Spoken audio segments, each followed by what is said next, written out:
pagi pemirsa, kembali lagi bersama saya Dinda Verika Hirunisa dalam segmen seputar pendidikan.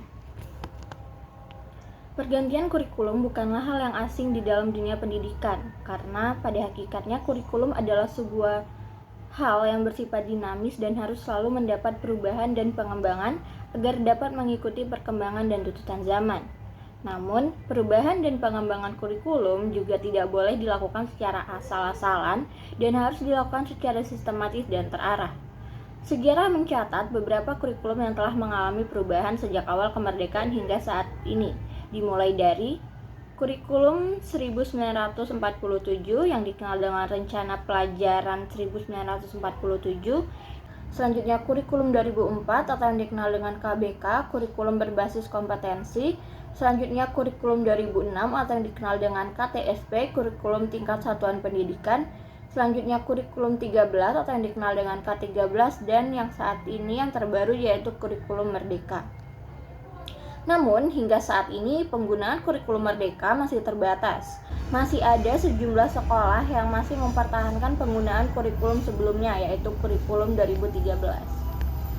Baiklah, saat ini saya sedang bersama guru yang mengajar di salah satu SMP di Bandar Lampung. Baik Ibu, sebelumnya boleh Ibu memperkenalkan diri terlebih dahulu. Baik, nama saya Rahmawati. Saya mengajar di salah satu sekolah SMP di Sekolah Quran Indonesia Lampung khususnya. Setahu saya di sekolah itu masih menggunakan kurikulum 2013, benar ya Ibu? Benar. Ya, jadi pertanyaan saya nih Bu, menurut Ibu mengapa sampai saat ini kurikulum 2013 itu masih digunakan?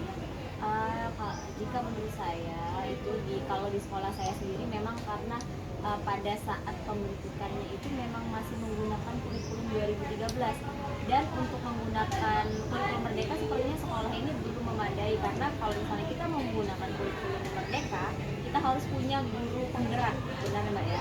Untuk guru penggerak sendiri di sekolah saya itu belum memenuhi, jadi kita masih menerapkan kurikulum 2013. Baik. Dan menurut Ibu sendiri nih, masih efektif tidak penggunaan kurikulum 2013 ini di era sekarang yang sudah mulai menggunakan kurikulum Merdeka? Menurut saya masih efektif selagi pembelajarannya juga masih selaras, karena kan kurikulum Merdeka ini hanya penyempurna dari kurikulum 2013 yang sebenarnya beberapa hal yang ada di kurikulum Merdeka itu sudah ada di kurikulum 2013, hanya saja kita disempurnakan lagi di kurikulum Merdeka. Jadi menurut saya masih sangat efektif untuk digunakan. Nah, pertanyaan terakhir nih Bu, menurut Ibu, apakah perlu untuk segera beralih dari kurikulum K13 menuju kurikulum Merdeka? Untuk saya pribadi sebagai tenaga pendidik, sebaiknya hal yang tergesa-gesa itu tidak bagus, apalagi Mbak ini mengingat kita untuk peralihan dan penyempurnaan kurikulum.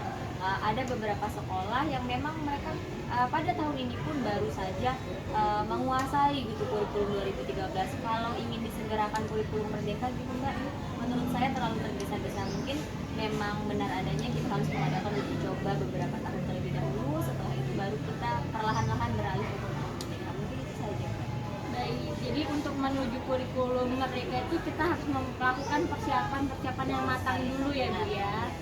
Baik Bu, terima kasih Bu karena sudah bersedia di wawancara ini. Saya Dinda Verika Hirunisa, Ya, sukses selalu ya Mbak ya. Baiklah, demikian wawancara saya bersama salah satu guru yang mengajar di salah satu SMP di Bandar Lampung. Sekian dari saya, terima kasih.